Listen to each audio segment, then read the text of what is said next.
Who are the Shael'Tharians? The Shael'Tharians belong to WARYAUME, an original medieval fantasy universe inhabited by 6 great peoples.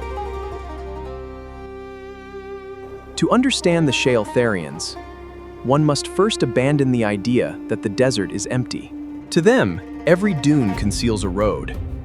Every oasis carries the memory of a resting place. Every sandstorm reminds them that memory never truly vanishes. It moves, like sand carried by the wind. The Sisters of the Sands are the mystical guardians of his legacy. They protect the kingdom's memories so that neither men, wars, nor gods can bury them completely. Yet Shael'Thor is not defined by its desert alone. The kingdom also contains rare farmlands, forests, marshes, oases, and coastal cities. The arid lands taught the Shael'Tharians to preserve water.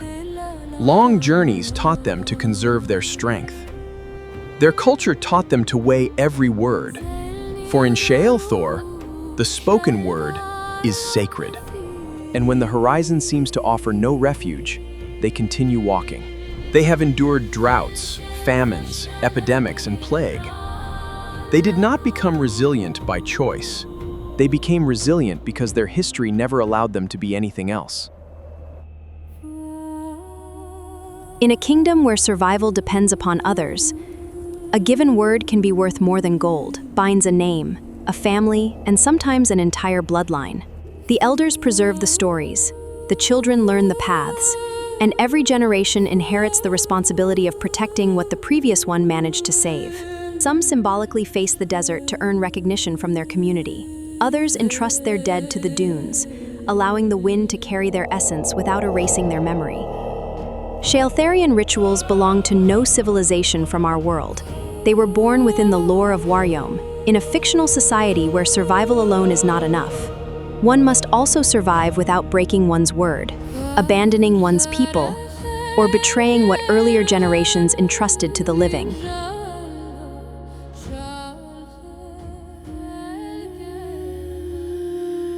The cities of Shael'Thor are more than locations upon a map.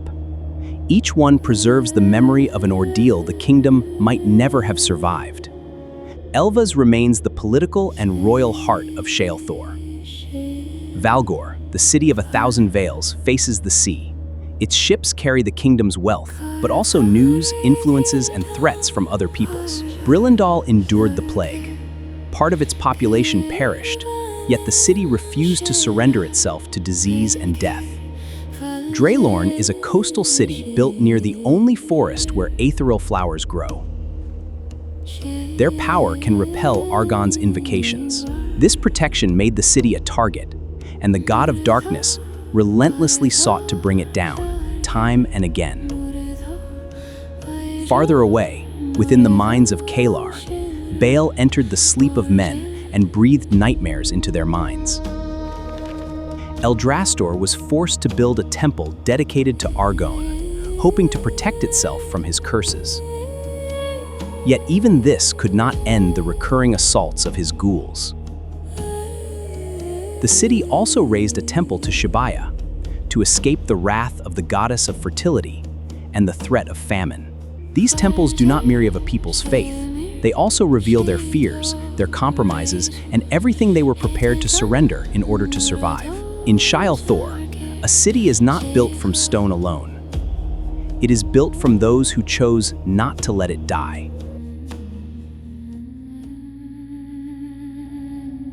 In Zel'Thaar, words often unite several ideas within a single expression. Nobility can be joined with the sacred. Song can become an offering or elevate a moment of celebration, because such moments are rare and precious. Brotherhood can merge with resilience, for remaining standing means little if we do not help others stand beside us. This language is not merely a means of speaking. It allows the Shael'Tharians to give a voice to everything their history refuses to forget. When I sing in Zel'Thaar, I do not seek to translate every word. I seek to convey a call from the soul, an emotion, a thought, or a defining memory.